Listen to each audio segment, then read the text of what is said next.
saudara pemirsa, sebelum saya menyampaikan firman Tuhan untuk saudara-saudara sekalian, saya akan menyanyikan sebuah pujian kiranya menjadi berkat bagi kita. Jalan Salib.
Salam saudara pemirsa, selamat berjumpa kembali dengan kami dalam program Berita Pengharapan. Saudara pemirsa, hari ini saya ingin mengajak kita semua untuk bersama-sama tersenyum. Kenapa? Katanya kalau kita biasa, apalagi memuji Tuhan sambil tersenyum, kita ada waktu tertawa, maka hidup kita pasti menjadi lebih sehat. Dengar baik firman Tuhan sebentar. Nah, mari kita berdoa sebelumnya. Bapa, dalam nama Yesus, terima kasih untuk kebenaran firman Tuhan yang ajaib dan luar biasa yang akan kami dengar sebentar. Kami berdoa supaya kami semua diberi anugerah oleh Tuhan untuk selalu bersyukur dan hidup dalam sukacita. Karena sukacita adalah buah Roh Kudus dalam hidup kami.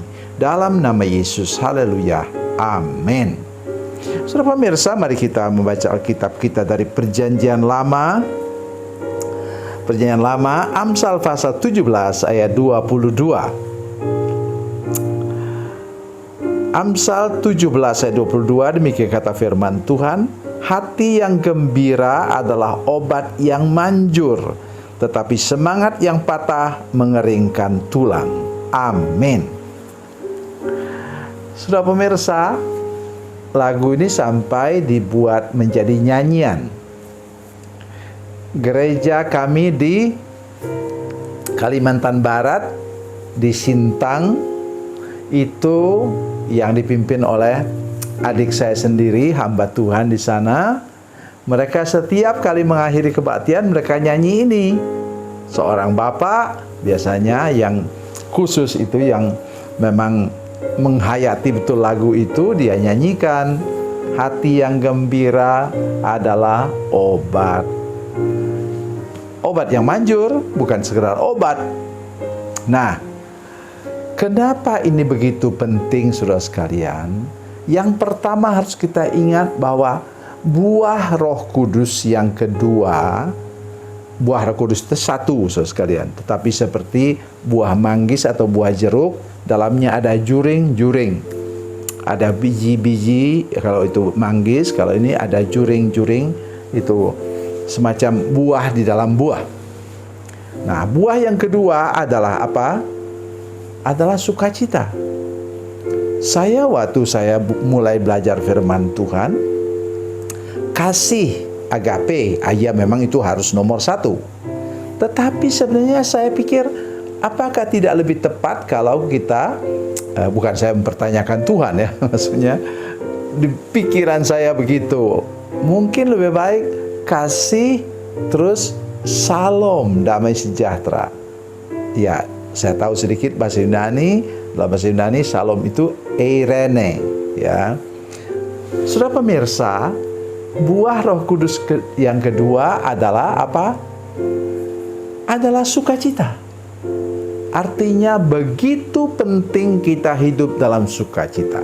Nah, kalau kita gabungkan kasih dan sukacita, maka dari mana datangnya sukacita? Dari pengampunan.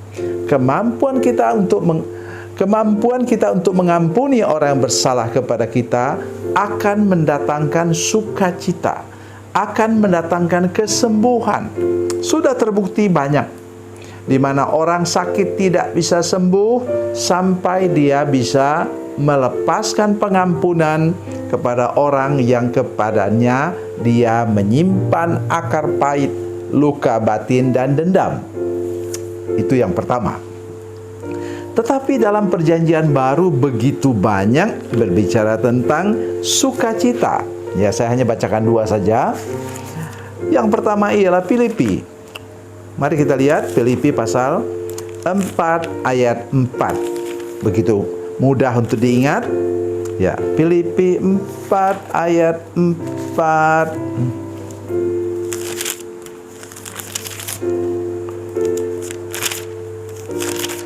Demikian kata firman Tuhan. Filipi 4 ayat 4. Katanya demikian. Ya. Bersukacitalah senantiasa dalam Tuhan. Sekali lagi kukatakan bersukacitalah. So, lihat. Struktur kalimat ini adalah imperatif atau perintah. Jadi kalau kita melakukannya, kita diberkati. Kalau tidak melakukannya, kita sendiri yang rugi. Hilang damai sejahtera karena kita tidak bersukacita. Baru-baru ini diadakan penelitian di gereja-gereja di Amerika, dikatakan bahwa katanya gereja yang memberi kesempatan jemaat untuk menyanyi sambil tersenyum, itulah gereja yang jemaatnya sehat.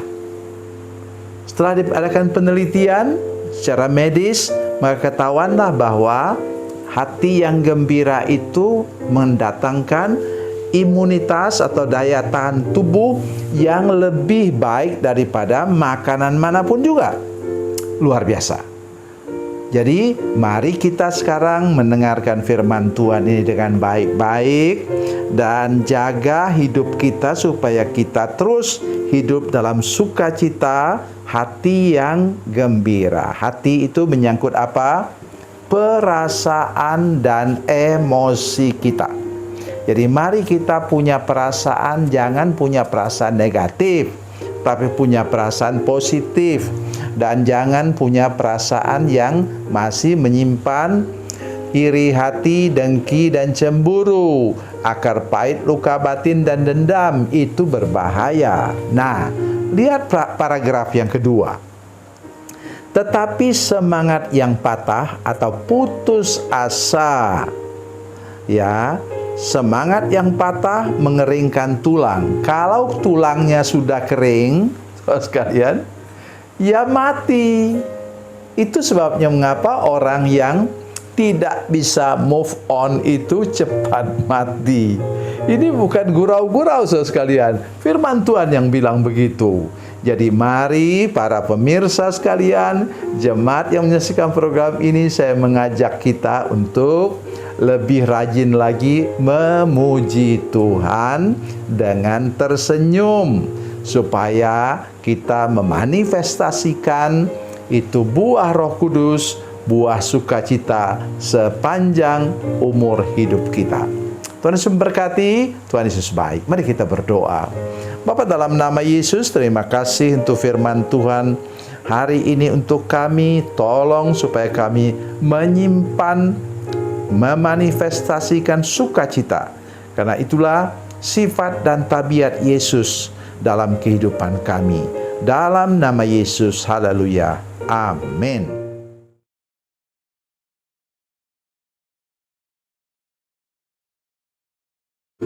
Salam saudara pemirsa, mengakhiri program ini, saya mohon kepada saudara-saudara pemirsa sekalian untuk bila saudara menyaksikan program ini melalui channel YouTube, maka tekan subscribe dan bunyikan lonceng.